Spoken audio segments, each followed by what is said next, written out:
सुप्रभात, अभिनंदन। बच्चों, हमारा टॉपिक चल रहा है रस। विषय है हमारा रस और हम रस को समझ रहे हैं। काव्य में आनंद की अनुभूति ही रस है। जब हमें किसी भी काव्य को पढ़ते हुए जिस आनंद की अनुभूति होती है उसे रस कहते हैं। आप लोग रस का परिचय पा चुके हैं, समझ चुके हैं। एक बार फिर मैं आपको इससे अवगत कराना चाहूंगी कि रस के अंग कौन कौन से हैं। रस के 3 अंग हैं: स्थायी भाव, विभाव, अनुभाव और संचारी भाव। इन भावों के द्वारा ही किसी रस का स्पष्टीकरण होता है। पिछली कक्षा में हमने जाना था कि पहले रस के 8 प्रकार माने गए थे। फिर उद्भट जो थे उनके अनुसार एक रस का और प्रादुर्भाव किया गया जिसे शांत रस कहा गया और 9 रसों की व्याख्या की गई। इसके पश्चात इन 9 रसों में भक्ति रस और वात्सल्य रस को जोड़ दिया गया और कुल रसों की संख्या 11 हो गई। कुल रसों की संख्या 11 हो गई। अब हमारे पास जो मुख्य रस 11 हैं, मुख्य क्या 11 रस हैं, वो हैं श्रृंगार रस, हास्य रस, वीर रस, ये आपका वात्सल्य रस, भक्ति रस और रौद्र रस, विभत्स रस और शांत रस। मीन्स आप ही देखिए कि हमारे पास कितने रस हैं, 11। कि श्रृंगार रस, करुण रस, हास्य रस, शांत रस और वात्सल्य रस, भक्ति रस, रौद्र रस, अद्भुत रस, विभत्स रस। इस प्रकार कुल मिलाकर भयानक रस, कुल मिलाकर 11 रस हैं और हमें इन सभी रसों के विषय में पढ़ना है, समझना है। अब एक बार सुनेंगे हम कि हमने इसके अंग जाने थे: स्थायी भाव, विभाव, अनुभाव और संचारी भाव।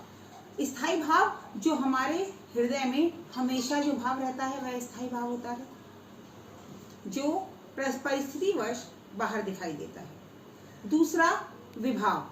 विभाव के अंतर्गत हमने 3 चीजें समझी थी: आलंबन, आश्रय और उद्दीपन। आलंबन जिसकी वजह से वो भाव पैदा हुआ, आश्रय जिसके अंदर वो भाव पैदा हुआ और उद्दीपन वो जो परिस्थितियां हैं जिनके कारण वो भाव पैदा हो रहा। अनुभाव अर्थात अनु पीछे चलने वाला भाव, ठीक है। और संचारी भाव जो संचरित होते रहते हैं अर्थात बदलते रहते हैं। संचारी भावों की कुल संख्या 33 मानी गई है। संचारी भावों की कुल संख्या 33 मानी गई है। अब अनुभाव के अंतर्गत भी उसे 5 प्रकार दिए गए हैं, जैसे वाचिक, सात्विक, कायिक, मानसिक और आहरिक। इन सब में जैसे वाचिक है तो हम बोलकर जो भी हमारे भाव चलते हैं पीछे पीछे, या सात्विक जो हमारे दिखाई देते हैं, हाथ पैर चलना या ये सब चीजें। कायिक हमारी काया, हमारे शरीर से संबंधित जो है, इस तरीके से। अब हम एक एक रस को समझेंगे और उसके भेद, उसके जो भी उसका प्रकार है, जो भी उसके उदाहरण है, अनुभाव विभाव के आधार पर हम उन्हें समझने का प्रयत्न करेंगे। सर्वप्रथम हम लेते हैं श्रृंगार रस। श्रृंगार रस को रसों का राजा भी कहा गया है। श्रृंगार रस सबसे महत्वपूर्ण रस माना जाता है, इसीलिए और इसे सर्वश्रेष्ठ रस की संज्ञा दी जाती है। अब हम किसी भी काव्य को सुनकर कैसे जानेंगे कि यह रस श्रृंगार रस से प्रेरित है। श्रृंगार रस के अंतर्गत नायक और नायिका के मिलन अथवा उनके वियोग की बात होती है। श्रृंगार रस के 2 भेद हैं, संयोग और वियोग। जहां नायक और नायिका के मिलन की बात हो या ऐसी परिस्थितियों का वर्णन हो जहां उनका प्रेम प्रदर्शित हो रहा है, वहां पर संयोग रस माना जाता है। और जहां पर उनके वियोग की परिस्थिति दर्शाई जाती है, वहां पर वियोग श्रृंगार रस होता है। जैसे एक उदाहरण द्वारा मैं इसे आपको स्पष्ट करना चाहूंगी।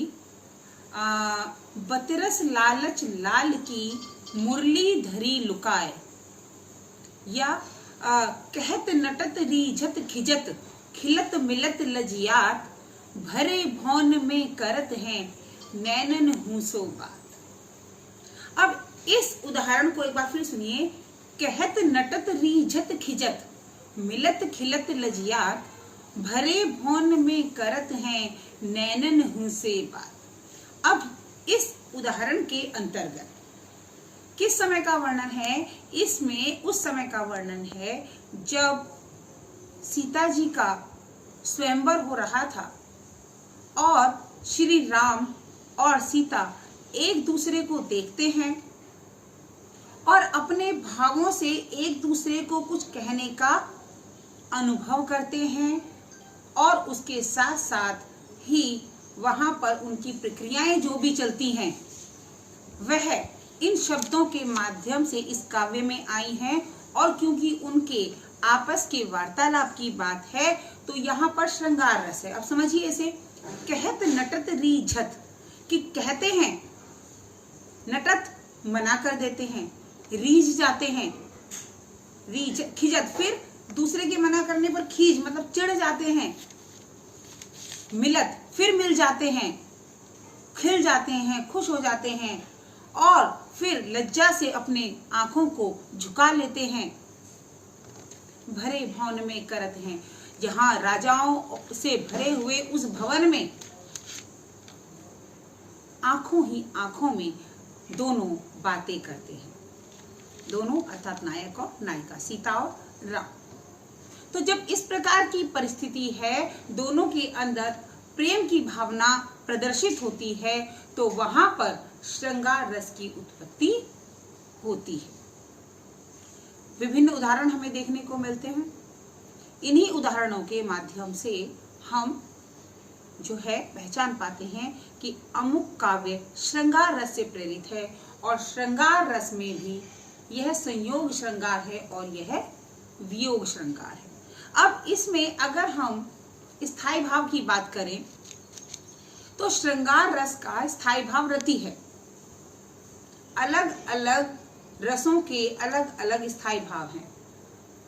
जैसे श्रृंगार का भी मैंने बताया कि श्रृंगार का स्थायी भाव रति है। दूसरी बात हमने कही थी विभाव।